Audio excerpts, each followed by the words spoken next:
என்ன இன்னும் 10 வருஷம் கத்த விடுவியா? அதுக்கப்புறம் நான் செத்து போனவனுக்கு ஒரு மயிறு இருக்க மாட்டான். உனக்குன்னு பேசுறதுக்கு ஒரு மயிறு இருக்க மாட்டான். நான் ஏதோ உயிர் இருக்கிற வரைக்கும் கத்துவேன். அதுக்கப்புறம் என்ன பண்ணுவ?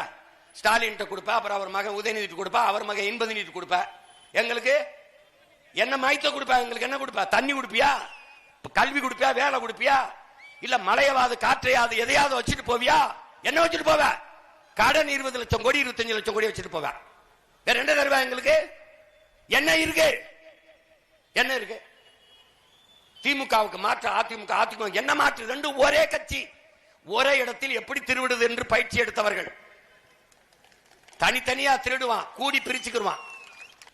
இல்லைன்னா விடு, போட்டா போடு, இல்லைன்னா விடு. நான் அவங்கள மாதிரி வியாபாரம் பார்த்துட்டு போறேன். 2000 கோடி தரம்ன்றான், 60 சீட்டு தரம்ன்றான், துணை முதல்வர் ஆக்குறேன்றான். எப்படியோ போ, நானும் போறேன். உன் மலை போன காடு போன தண்ணி போன உன் வியாபாரம் கட்டு போன சோறு விஷமான காற்று நஞ்சான நீர் நஞ்சான உன் தாய்மொழி செத்தா என்ன, வரலாறு மறைஞ்சா என்ன, எனக்கு என்ன?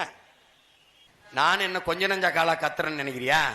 15 ஆண்டுகளா கத்திக்கிட்டு வரேன். ஒன்னும் இல்ல, கொஞ்சம் கொஞ்சம் தன்மானம் மிக்க இனமானம் இல்ல மக்கள் கொஞ்சம் கொஞ்சம் விழிப்புணர்வு பெற்று 36 லட்சம் பேர் ஓட்ட போட்டு எனக்கு ஒரு பெரிய கட்சியாக்கிய ஒரு நம்பியை கொடுத்து, மகனே நில்றா நில்றா, நாங்க இருக்கிறோம்டா கூட, நாங்க இருக்கிறோம்டான்னு.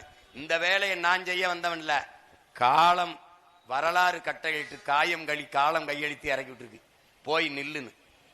என்னை வளர்த்தவன் இந்த நாட்டில் இருந்த அரசியல் தலைவன் எவனும் இல்ல. என்னை உருவாக்கியவன். நான் செத்தாலும் சரி என் இனம் வாழ்ந்தால் போதும், நான் வீழ்ந்தாலும் சரி என் இனம் இழந்தால் போதும் என்று உன் இன வரலாற்றில் என்ற ஒப்பற்ற மாவீரன் என் தலைவன் பிரபாகரன் என்ற பெருமகன்